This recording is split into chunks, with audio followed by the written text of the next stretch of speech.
My dear सीमा, मैं तुम्हारे वास्ते लाया हूँ टेस्टी कीमा। थैंक्स तोताराम, ये कितना यम्मी है। सीमा क्या घर पे मम्मी है? हाँ मैं जिंदा हूँ, लेकिन तुम दोनों की हरकतों से शर्मिंदा हूँ। जो भी लाते हो इस चुड़ैल को खिला देते हो, मैं अगर कुछ मांग लूँ तो हाथ हिला देते हो। मम्मी मैं कुछ भी खा लूँ तो तुम क्यों जलती घूमती रहती हो। काम तो कुछ है नहीं, बस इधर उधर की बातें सुनती रहती हो। मम्मी आप हमें देख के क्यों चिल्लाती हो? आपको जो चाहिए सीधा सीधा क्यों नहीं बताती हो?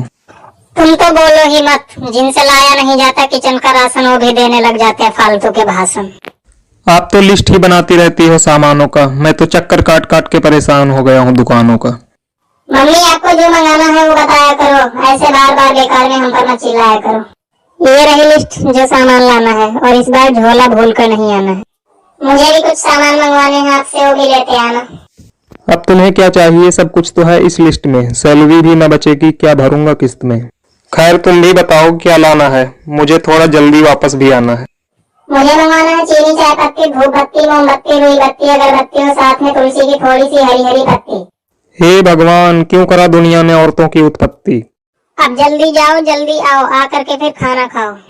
मम्मी जी आपकी पूजा हो गई हो तो थोड़ा पेट पूजा भी कर लो। आज मौसम खराब है, देखो धूप भी नहीं है। बाहर रखे सामान अंदर रख लूं, मुझे अभी भूख भी नहीं है।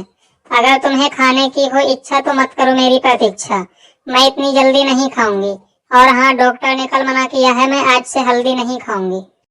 तो क्या आपके लिए अलग से बनाना पड़ेगा?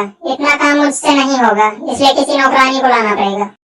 घर के लिए सारा सामान ले आया हूँ मम्मी। आपके लिए केले और सीमा के लिए मौसम्मी। अब क्या हो गया? कौन सी नई परेशानी आ गई? मेरे बाजार जाते ही आप दोनों पे कौन सी भवानी आ गई? अब इस घर में नौकरानी लाओगे तभी चैन से दोनों टाइम खाना पाओगे। क्यों फालतू के खर्चे डाल रही हो मेरे सर पे? इतना तो काम भी नहीं है घर पे। तो मत लाओ, खुद बनाना सीख लो और अपनी मम्मी से कहो वो बनाया करें। मुझसे इतना सारा काम नहीं होता। 24 घंटे काम करती हूँ, 4 घंटे भी आराम नहीं होता। कुछ दिनों के लिए तुम अपनी बहन को क्यों नहीं बुला लेती हो? तब तक मैं किसी अच्छी काम वाली को भी देख लूंगा। तोताराम अब रहने भी दो, एक से बुरे दो। उससे रोटी नहीं बनाई जाती, ठीक से चाय तक नहीं बनती। साफ साफ कहो ना कि उससे आपकी नहीं बनती। वो यहाँ आए तो उसे कोई ज्ञान मत देने लग जाना, क्योंकि वो फालतू के ज्ञान अपने टीचर की भी नहीं लेती थी। हाँ सब पता है मुझे, इतना ही ज्ञान होता तो कहीं कलेक्टर बनी फिरती। पास होने के लिए भगवान तक को लालच दे डाला। ऐसा खानदान है तुम्हारा। सिर्फ एक मेरा घर है जहाँ सम्मान है तुम्हारा।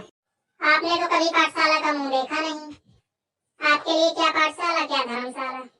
लेकिन मेरी सिस्टर तो एक टीचर है, वो तुमसे ज्यादा ज्ञान बांटती है और तुमसे अच्छा भी। तुम उसके सामने चुप रहोगी, ये तुम्हारे लिए बहुत अच्छा होगा। मम्मी जी नमस्ते, आपके लिए सामान लाई हूँ सस्ते सस्ते, रास्ते में नाश्ते के वास्ते मैंने लिए रेड सॉस वाले पास्ते। थोड़ा सा बच गया तो सोचा लेती चलूं आपके वास्ते, बट आप तो परेशान है खांसते खांसते। मुझे तो अभी कुछ नहीं खाना, तुम ही खाना तुम ही पचाना। सुना है कॉलेज में पढ़ाना भी चालू कर दिया, या घर की कमाई बढ़ाना चालू कर दिया। मेरा स्कूल टॉप पर है अपने डिसिप्लिन और अपनी नॉलेज की वजह से। सारा टाउन फेमस है मेरे कॉलेज की वजह से। क्लासरूम में दस्तक देते ही छोटे बच्चों को भी 20 तक टेबल्स यूं ही याद हो जाती है, क्योंकि मेरा नाम है किशोरी। मुझे देखने मात्र से ही बढ़ जाती है स्टूडेंट्स की मेमोरी।